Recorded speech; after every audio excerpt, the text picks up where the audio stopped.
Hi children, ഇന്ന് നമ്മൾ റോസ park sat still എന്നുള്ള പാഠമാണ് പഠിക്കുന്നത്. അപ്പോൾ അതെഴുതിയത് റോസ പാർക്ക് ആണ്. റോസ പാർക്ക് എന്ന് പറയുന്നത് ആഫ്രിക്കൻ വംശജയാണ്. അമേരിക്കയിലാണ് അവർ ജനിച്ചു വളർന്നത്. അപ്പം ആഫ്രിക്കൻ ആളുകളെ അമേരിക്കയിൽ അടിച്ചമർത്തപ്പെട്ടിരുന്ന ഒരു കാലമായിരുന്നു. ആഫ്രിക്കക്കാർ തടവുകാർ, അതായത് അടിമയെ പോലെ കരുതിയിരുന്നു എന്നുള്ളത് ഒരു വസ്തുതയാണ്. അമേരിക്കക്കാർ ആഫ്രിക്കൻ വംശജരായ ആളുകളെ അടിമയെ പോലെ കരുതിയിരുന്നു. അവർക്ക് യാതൊരുവിധ അവകാശങ്ങളൊന്നും കൊടുത്തിരുന്നില്ല. അപ്പം ഈ പൗരാവകാശം, സിവിൽ റൈറ്റ്സ് എന്ന് പറഞ്ഞാൽ പൗരാവകാശം, അതിനുവേണ്ടി പോരാടിയ ഒരു വ്യക്തിയാണ് റോസ പാർക്ക്. അവര് പൗരാവകാശ പ്രസ്ഥാനത്തിൻ്റെ അമ്മ എന്ന യുണൈറ്റഡ് സ്റ്റേറ്റ്സ് കോൺഗ്രസ് വിശേഷിപ്പിക്കുകയുണ്ടായി. അതുപോലെ തന്നെ പൗരാവകാശത്തിൻ്റെ വനിത എന്നും അവര് വിശേഷിപ്പിക്കുകയുണ്ടായി. ആര്? റോസ പാർക്കിനെ. ഇപ്പം റോസ പാർക്ക് ആഫ്രിക്കൻ വംശജയാണ്. അവർ അമേരിക്കയിലാണ് താമസം. അപ്പോൾ അമേരിക്കക്കാരെ അടിച്ചമർത്തി വെച്ചിരിക്കുകയാണ് അടിമയെ പോലെ. ആഫ്രിക്കക്കാർക്ക് യാതൊരുവിധ സ്വാതന്ത്ര്യവും കൊടുത്തിരുന്നില്ല.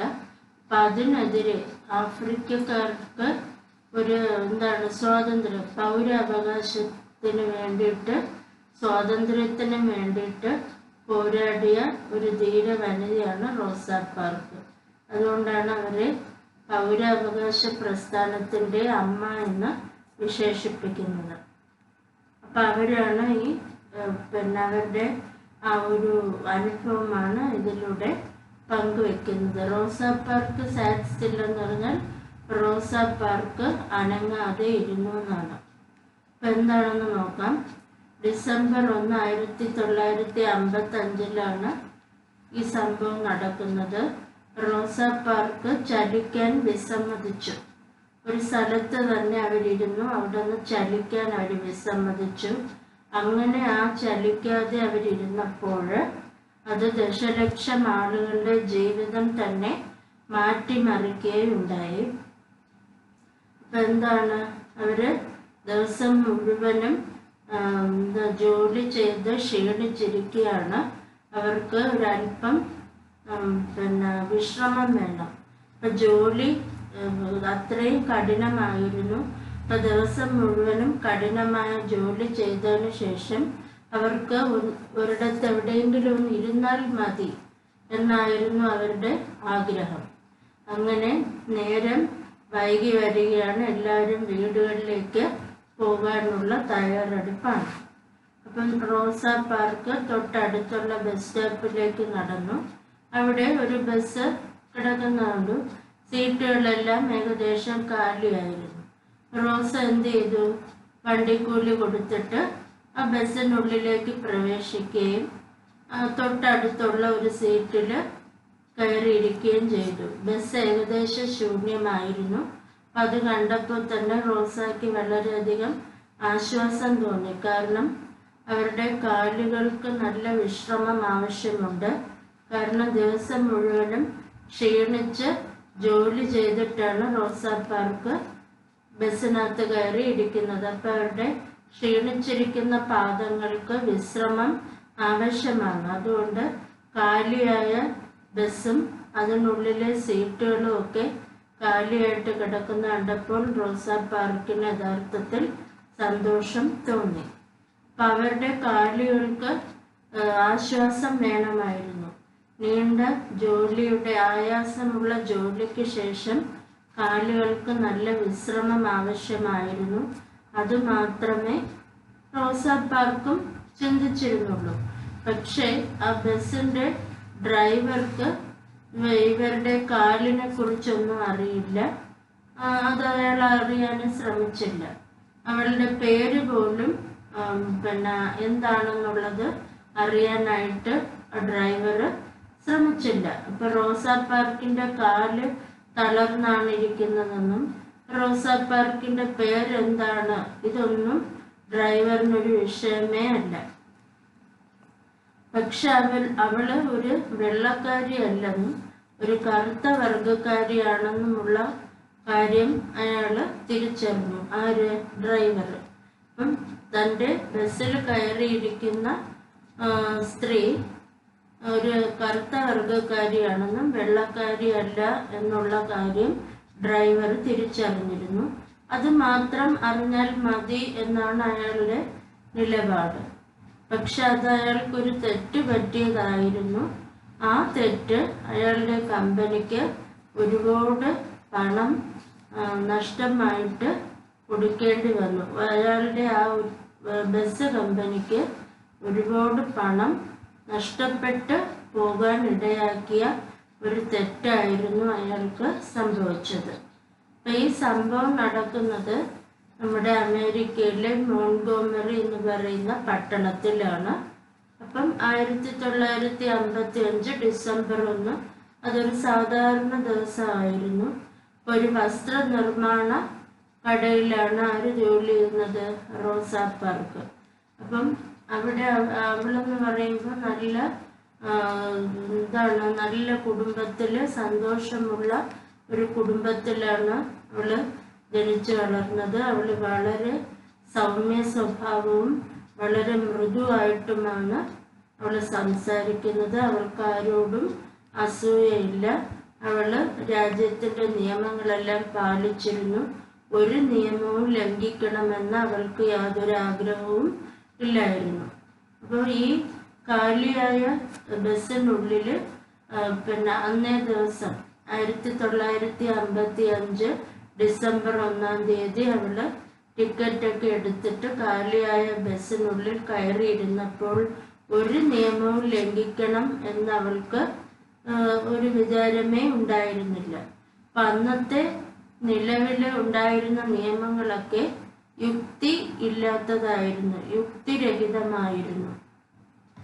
എല്ലാം യുക്തിപൂർണമായിരുന്നില്ല, ചിലതൊന്നും ന്യായമുള്ളത് ആയിരുന്നില്ല. അതുകൊണ്ട് തന്നെ അവൾക്ക് യാതൊരുവിധ ഇത് ധിക്കരിക്കണമെന്നോ ഒന്നും ഒരു നിയമവും ധിക്കരിക്കണം എന്നുള്ള ഒരു ആഗ്രഹമൊന്നും ആ കാലി സീറ്റിൽ കയറിയിരുന്നപ്പോൾ അവൾക്ക് ഉണ്ടായിരുന്നില്ല. ബസ് പുറപ്പെടുന്നതിന് തൊട്ടു മുമ്പാണ് അത് സംഭവിച്ചത്. മുന്നറിയിപ്പ് മണി മുഴക്കിയപ്പോഴേക്കും ആളുകളെല്ലാം കൂടി ബസ്സിനുള്ളിലേക്ക് ഇടിച്ചു കയറി. വെള്ളക്കാരാണ് കൂടുതലും കയറിയത്. അപ്പം ആ രാജ്യത്ത് നിലനിന്നിരുന്ന ഒരു നിയമം എന്ന് പറയുന്നത് വെള്ളക്കാർ ബസ്സിൽ കയറുമ്പോഴേക്കും എന്ത് ചെയ്യണം? കറുത്ത യാത്രക്കാർ ആരെങ്കിലും ഇരിപ്പുണ്ടെങ്കിൽ അവർ എണീറ്റ് കൊടുക്കണം. എണീറ്റിട്ട് ഫ്രണ്ട് കതവിൽ കൂടി ഇറങ്ങി ബാക്ക് ഡോറിൻ്റെ അവിടോട്ട് പോയി വീണ്ടും ബസ്സിനുള്ളിൽ കയറി നിന്ന് വേണം യാത്ര ചെയ്യാൻ. ഇതായിരുന്നു ആ രാജ്യത്തിൻ്റെ നിയമം. അപ്പം ഈ വെള്ളക്കാരെല്ലാം കൂടെ ഇടിച്ചു കയറാൻ തുടങ്ങി. അപ്പോഴേക്കും ഓരോ വെള്ളക്കാരൻ കയറുമ്പോഴും ഓരോ കറുത്ത യാത്രക്കാർ എണീറ്റ് കൊടുക്കാൻ തുടങ്ങി. അവസാനം ഒരു വെള്ളക്കാരൻ വാതിലിൻ്റെ അടുത്ത് വന്ന് നിന്ന് റോസാ പാർക്കിനെ തന്നെ നോക്കിക്കൊണ്ട് നിന്നു. പക്ഷെ റോസാ പാർക്ക് അയാളെ ശ്രദ്ധിച്ചതുപോലുമില്ല. ബസ്സിനുള്ളിൽ എന്താണ് സംഭവിക്കുന്നത് എന്ന് അവൾ തിരിച്ചറിയാനും ശ്രമിച്ചില്ല.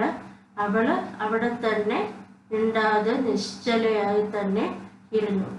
അപ്പം മറ്റുള്ളവരെല്ലാം അക്ഷമരായി. കാരണം ബസ് പുറപ്പെടേണ്ട സമയമായി. അപ്പം എല്ലാവരും റോസയുടെ നേർക്ക് തന്നെ ദേഷ്യത്തോടെ നോക്കുകയാണ്. അവൾക്ക് നേരെ ശാപവാക്കുകൾ വർഷിക്കാൻ തുടങ്ങി. ഇവക്കൊന്ന് എണീറ്റ് കൊടുത്തൂടെ, വെള്ളക്കാരനല്ലേ വന്ന് നിൽക്കുന്നത് എന്നുള്ള രീതിയിൽ എല്ലാവരും അവളെ ശപിക്കുകയും ശാപവാക്കുകൾ അവൾക്ക് നേരെ ചൊരിയുകയും അവളോട് ദേഷ്യപ്പെടാനും തുടങ്ങി. പക്ഷെ അവൾ ഇതൊന്നും മൈൻഡ് ചെയ്യാതെ, മിണ്ടാതെ, അനങ്ങാതെ നിശ്ചലയായി ആ സീറ്റിൽ തന്നെ ഇരുന്നു. തൻ്റെ നേരെ നോക്കിക്കൊണ്ട് നിൽക്കുന്ന വെള്ളക്കാരനെ അവൾ ശ്രദ്ധിച്ചതുപോലുമില്ല. അപ്പം അവൾ ഇങ്ങനെ ചിന്തിക്കുകയാണ്, ഞാൻ എന്തിനാണ് ഇപ്പം എണീറ്റ് കൊടുക്കുന്നത്? അയാൾ കൊടുത്ത അതേ ടിക്കറ്റിൻ്റെ മൂല്യം തന്നെയാണ് ഞാനും കൊടുത്ത് ബസ്സിൽ യാത്ര ചെയ്യാനായിട്ടിരിക്കുന്നത്. അയാൾ കൊടുത്ത പൈസയെക്കാളും ഒരല്പം പോലും കുറവല്ല ഞാൻ കൊടുത്ത ടിക്കറ്റിൻ്റെ വില. മാത്രവുമല്ല, ഞാൻ നല്ല ക്ഷീണിച്ചാണ് ഇരിക്കുന്നത് ദിവസം മുഴുവനും ജോലി ചെയ്തതിന് ശേഷം. അയാൾ കണ്ടിട്ട് അത്ര ക്ഷീണവും തോന്നുന്നില്ല. മാത്രവുമല്ല, അയാൾ എന്താണ്, വൃദ്ധനുമല്ല, ശാരീരിക വൈകല്യമുള്ള ആളൊന്നുമല്ല. അപ്പോൾ വയസ്സായവർക്കും വൈകല്യമുള്ളവർക്കൊക്കെ ബസ്സിൽ സീറ്റ് ഒഴിഞ്ഞു കൊടുക്കണം എന്ന നിയമമുണ്ട്. അപ്പം റോസ നോക്കിയപ്പോൾ അയാൾക്ക് വേറെ കുഴപ്പങ്ങളൊന്നുമില്ല. പിന്നെ ഞാൻ എന്തിന് എഴുന്നേറ്റ് കൊടുക്കണം? അയാളൊരു വെള്ളക്കാരനായതുകൊണ്ടാണ് സീറ്റ് അയാൾ അവകാശപ്പെടുന്നത്.